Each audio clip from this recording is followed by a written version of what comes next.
Hi friends, எல்லோரும் எப்படி இருக்கீங்க? நல்லா இருக்கீங்க நம்புகிறேன். இன்றைக்கி நாம் ரொம்பவே ஒரு ஹெல்த்தியான வடை தான் பார்க்க போகிறோம். 4 வகையான பருப்பை இதில் யூஸ் பண்ணியிருக்கோம். அதனால் டேஸ்ட்டும் சூப்பராக இருக்கும். அதே சமயத்தில் உடம்புக்கும் ரொம்பவே நல்லது. வாங்க எப்படி பண்ணுறதுன்னு பார்க்கலாம். இப்போ நான் மெஷரிங் கப்புனால் 1 கப் அளவுக்கு அரிசி எடுத்திருக்கேன். இப்போது அதே கப்புனால் 1/2 கப் அளவுக்கு துவரம் பருப்பை ஆட் பண்ணிக்கோங்க. அடுத்து 1/2 கப் அளவுக்கு கடலைப்பருப்பு. நான் சொல்கிற மெஷர்மெண்ட்ஸ் எல்லாத்தையும் அப்படியே கரெக்டாக ஃபாலோ பண்ணுங்கள். அடுத்து 1/2 கப் அளவுக்கு உளுத்தம் பருப்பு ஆட் பண்ணிக்கோங்க. இது எல்லாத்தையும் சேம் பவுலில் ஆட் பண்ணிவிட்டு அடுத்து ஒரு 1/2 கப் அளவுக்கு பாசிப்பருப்பு, இதை மட்டும் தனியாக எடுத்து நீங்கள் வச்சுக்கோங்க. இப்போது நாம் இந்த 2 பருப்புகளையுமே நல்லா கழுவிட்டு 2-3 கழுவிட்டு நல்ல தண்ணி ஊற்றி ஒரு 4லேருந்து 4.5 மணி நேரம் ஊற வச்சு எடுத்துக்கலாம். 2 பவுலில் இருந்த ரைஸையும் நல்லா 2-3 கழுவிட்டு நல்ல தண்ணி ஊற்றி இப்போ நான் ஊற வச்சுட்டேன். அடுத்து இதில் இந்த 3 வகையான பருப்பு சேர்த்துருக்கோம் இல்லைங்களா, அதில் வந்து 2 காரத்துக்கான மிளகா, 1 காஷ்மீரி சில்லி கலருக்காகங்க. இது 3ஐயும் போட்டுட்டு நல்லா ஊற வச்சு எடுத்துக்கலாம்.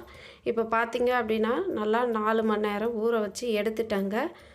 உங்களுக்கு வீடியோவில் பார்த்தா தெரியும். இப்போது இதை தண்ணியே இல்லாமல் சுத்தமாக நல்லா வடிகட்டி எடுத்துக்கலாம். வடிகட்டி எடுத்துட்டு நாம் மிக்ஸி ஜாரெல்லாம் மாற்றிடலாம். இது வந்து தண்ணி இருக்கக்கூடாதுங்க. தண்ணி இருந்தது அப்படின்னா உங்களுக்கு வடை போடுறதுக்கு வராது. அதனால் தண்ணி சுத்தமாக இல்லாத அளவுக்கு வடிகட்டி அரிசியை வந்து மிக்ஸி ஜாருக்கு மாற்றிடுங்க. மாற்றிட்டு இதில் ஒரு சின்ன துண்டு அளவுக்கு இஞ்சி சின்னதாக கட் பண்ணி போட்டுக்கோங்க. அப்போ தான் நமக்கு நல்லா மாவோடு சேர்ந்து அரைஞ்சி வரும். இப்போ பார்த்தீங்க அப்படின்னா இதை நல்லா அரைச்சி எடுத்துக்கலாம். இப்போ பார்த்திங்கன்னா அரைச்சி கொண்டு வந்துட்டேன். இப்போ இதை ஒரு மிக்சிங் பவுலுக்கு மாற்றிடலாம். நீங்கள் நார்மலாக செய்கிற வடையை விட இது ரொம்பவே வித்தியாசமாக இருக்குங்க. இப்போது இதில் ஒரு 1/4 டீஸ்பூன் அளவுக்கு பெருங்காயத்தூள் ஆட் பண்ணிக்கலாம். ஏன்னா இதில் 4 வகையான பருப்பு யூஸ் பண்ணியிருக்கோம். அதனால் பெருங்காயத்தூள் கட்டாயம் நீங்கள் இதில் சேர்க்கணும். அடுத்து ஒரு 2 கொத்து அளவுக்கு கருவேப்பிலை, அதையும் இதோட ஆட் பண்ணிக்கோங்க. நெக்ஸ்ட்டு இதில் ஒரு 5-6 பத்தை தேங்காயை வந்து சின்னதாக நறுக்கி அதையும் இதோட ஆட் பண்ணிக்கோங்க.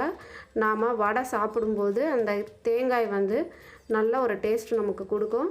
அடுத்து நாம் 1/2 கப் ஊற வச்சுருந்தோம் இல்லைங்களா பாசிப்பருப்பு, அதை வந்து சுத்தமாக தண்ணியே இல்லாத அளவுக்கு வடிகட்டிட்டு அதையும் இதோட ஆட் பண்ணிவிட்டு புளிச்ச தயிர் வந்து ஒரு 1லேருந்து 1.5 டீஸ்பூன் அளவுக்கு யூஸ் பண்ணிக்கலாங்க.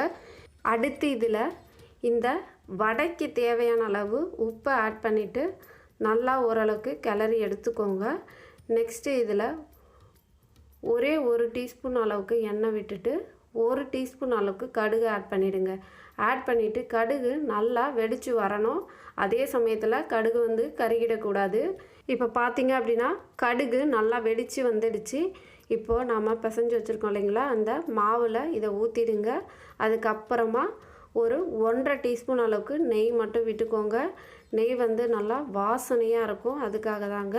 இப்போ இதை நல்லா பிசைஞ்சு எடுத்துட்டு ஒரு வாழை இலையை வச்சு நல்லா வடை மாதிரி தட்டி எண்ணெயில் போட்டு நல்லா லோ ஃப்ளேம்லேயே வச்சு பொன்னிறம் மாற அளவுக்கு நாம் பொரித்து எடுக்கணுங்க.